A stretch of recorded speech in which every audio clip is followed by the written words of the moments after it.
Alright, so I'm back, and today we're going to do another rant of the week, and moving on along with the series where I talk about individual characters that were present in most Transformer fiction. We're going to talk about Shockwave. So this is the Prime Shockwave, because this is the only one I have at the moment. I don't know where the Shock Blast went from the Energon. So again, the continuities that I'm familiar with that I'm going to be talking about is G1, animated, the live action movies, and then Prime. Now Shockwave's a bit of an interesting character because honestly, all his fiction in those movies is good. Unlike some of the other characters where you get a little bit of a lacking here and there. For the most part,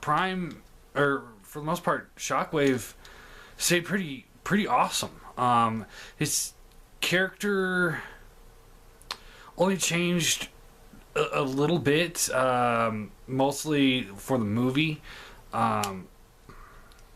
So he's pretty true to himself. He got a little bit more violent as the years went on, which is awesome.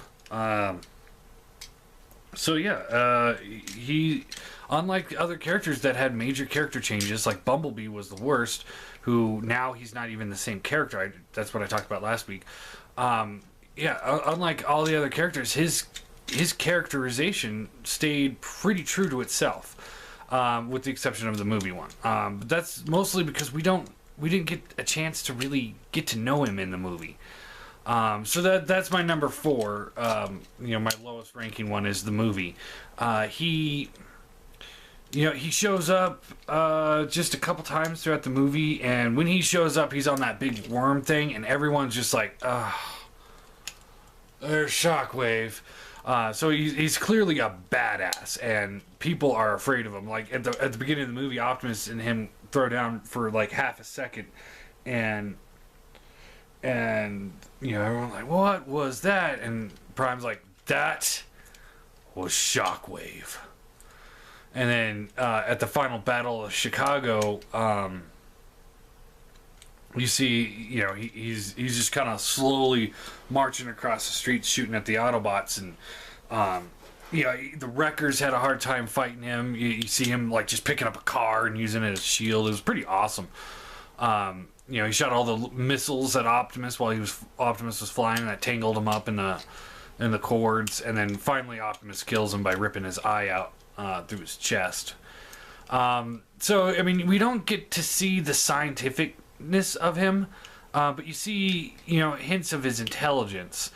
For example, at the beginning of the movie, he left behind that little piece of the Ark, which led Optimus into investigating the rest, which, that goes right into the plot of the movie. So had he not left that behind, the Decepticons wouldn't have been, in that place of power. So it's pretty clear he deliberately left that behind just for that purpose. So we see a hint of intelligence there.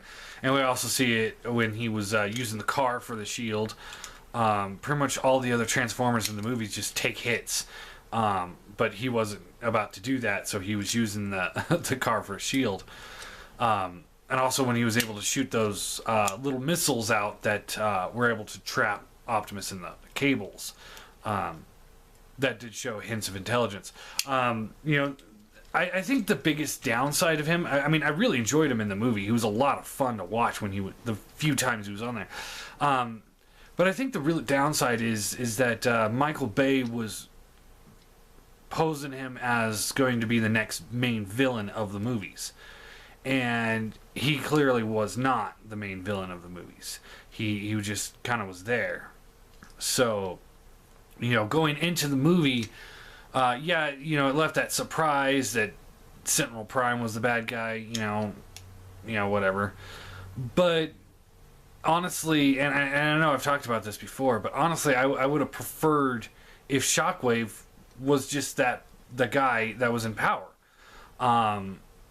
rather than Sentinel Prime. That would have been awesome. Like Megatron's hurt and Shockwave takes power. You could keep the same plot of the movie, but just have Shockwave as the main villain. And honestly, I mean, even some of the lines that it was only logical to strike a deal with Megatron, that's a Shockwave statement, not a Sentinel Prime statement. So I think that would have worked a lot better. I think if they would have had him as more of a main character. And I think it was very unfortunate that Bay decided to use him as this is the next main villain, and it really wasn't. Just kind of like in the second one, it was supposed to be Devastator. They made all this stuff about Devastator, and he got took out by a boat. So, which leads me to the next Shockwave, which surprisingly is the G1 Shockwave. He's my second lowest favorite Shockwave. I mean, I love the character, I love the design, but honestly, he didn't do a whole lot in the show, and that's why I put him down this low. And honestly, quite frankly, if the movie one showed a little bit more intellect throughout the movie, he probably would beat out the G1. The main reason for that is Shockwave really didn't do a whole lot in the show, which is part of the awesomeness of Shockwave, is because he doesn't need to do anything to be such a great character. He's the Decepticon second in command. He was left in charge of Cybertron while Megatron was gone. So he was in charge of Cybertron, and he kept it the same the entire time everyone was gone. Yeah, he was pretty much the only one on the planet, but I mean, he kept the planet running by himself. That for millions of years, that must be a hard undertaking. And that's not one of those kind of jobs that I can imagine you sitting back in your office with your feet on the desk, just kind of relaxing. I mean, there's probably stuff going on, maintenance that needs to be repaired, overseeing the little drones that he built. I mean, he built an army of drones that were running the planet for him. I mean, it's just one of those, I really enjoyed the character, but I really felt he was a little underused. Very rarely did you see him go into battle, and when he did, he never shot straight. He can never hit anything. If you watch it, I mean, seriously, he never hit anything in the show, I don't think. And that was really unfortunate. But it was great having such a strong second command that wasn't even a part of the war for the most part. He would just hit on Cybertron and would just open up the space bridge. And that's really it. I mean, he enslaved the Dinobots. So I guess he did do some stuff. I mean, he enslaved the Dinobots. That's pretty powerful stuff there. Which leads me now to my third choice, Shockwave, and that's gonna be the Prime one. So this guy, he was awesome in Prime. He shows up briefly in season 2, I think one episode. With RC, where he was taking on RC and Cliffjumper, which was fun. I thoroughly enjoyed watching him just kind of getting ready to dissect these guys mentally. And then later he gets into a fight with them, and he's holding his own. The only reason why he lost the fight was because RC got a good shot in on his eye, and then the space bridge collapsed while he was in it. And then he got out of the space bridge, but everybody was gone, so he was left on Cybertron. And he sat there, doing nothing for so many years. So he built the Predacons, or at least one Predacon, and continued experiments. So he had built Predaking while just sitting there with nothing to do, and then he detected energy, and next thing you know, he's back into the war, and now he's second command of scientifick matters of Megatron's army. You see him get in a fight with 2 wreckers, Wheeljack and Bulkhead, and he's holding his own against 2 wreckers. You don't get that very often. I mean, Megatron would have a hard time with that. So it was really cool to see him showing his strength and his intelligence. He created the corner the thing that you'd plug into the back of their heads and read their thoughts. He invented that, which was always funny because like if you don't unplug it right, it could possibly kill somebody. But everybody had it unplugged wrong, so I don't see how any of them survived. But yeah, he was a lot of fun. You know, he was probably the best part of the Prime movie was seeing him and Starscream trying to rebuild the Decepticons from scratch, essentially. You know, you kind of feel bad for him. So yeah, there'd be my second top choice, and my number one choice for Shockwaves is animated. And this is probably the only time that an animated character will top out G1 and Prime.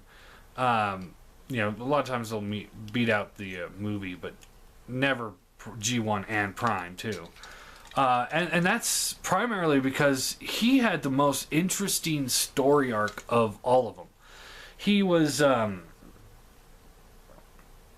know, if you ever watch Prime, you know what I'm talking about. But he was a quadruple changer. So he had two different robot modes and two different vehicle modes. He had a regular robot mode and a crane, and then he had the Shockwave robot mode and a tank. And he was in the regular robot mode and crane mode, joined the Autobots, went through the Elite Guard training, became a Prime, so he was known as Long Arm, so he became Long Arm Prime. He was one of the hierarchy on Cybertron, and we don't find this out till later that he's actually Shockwave. And then the shit hits the fan when you find out that he's Shockwave, because he turns into Shockwave and he pretty much assassinates Ultra Magnus. I think it's been a while since I saw it, but I think he stole the hammer, the Magnus hammer. Pretty much crippled Cybertron by doing these things. And then he went back to Megatron, and he's like, at last I could reveal my true colors, and he transforms and he becomes the purple Shockwave, and it was just kind of like, I was not expecting that. That is so cool. Everything about him was just exactly how I imagine the best version of Shockwave could be. You know, he was strong, he was powerful, he was incredibly intelligent. You know, he was building all these things to try and get into the broken RC to get her memories out, because she had something in her memory base. I can't remember what that was, but he was hacking into another Cybertronian's brain. He helped Megatron get the build Omega clones that were with Lockdown's head in them, which was really awesome. And all sorts of stuff. He was just a fun character, and it was just a blast to see the espionage of him sneaking around. And I mean, not just coming up and say, "Hey, I'm an Autobot," and joining the ranks. No, he went to the schools. He went through the training. He's a fully trained Prime, and and he's second in command of the Decepticon army. I mean, you don't get that in any other fiction. I mean, it was absolutely incredible. I'm very interested to see the I'm waiting for it to come on trade paperback, but the Dark Cybertron story arc, where Shockwave was the main villain there. I'm really interested to read all that. But yeah, I had so much fun with that character. And like I said, I mean, he's one of the only characters that translated well to all these different fictions. And I wouldn't have him any other way, really. He was just so much fun. Like I said, I always just have a blast when Shockwave's on the screen because he's such a great villain. Using logic, and sometimes he's really powerful, sometimes he's not so powerful, but he's generally the second in command of the Decepticon army, and he's generally second command for a reason. And there's a lot of times where I question why he's second in command and why he's not first in command. Because the whole story arc with Animated was one of those like, wow, why couldn't he take power?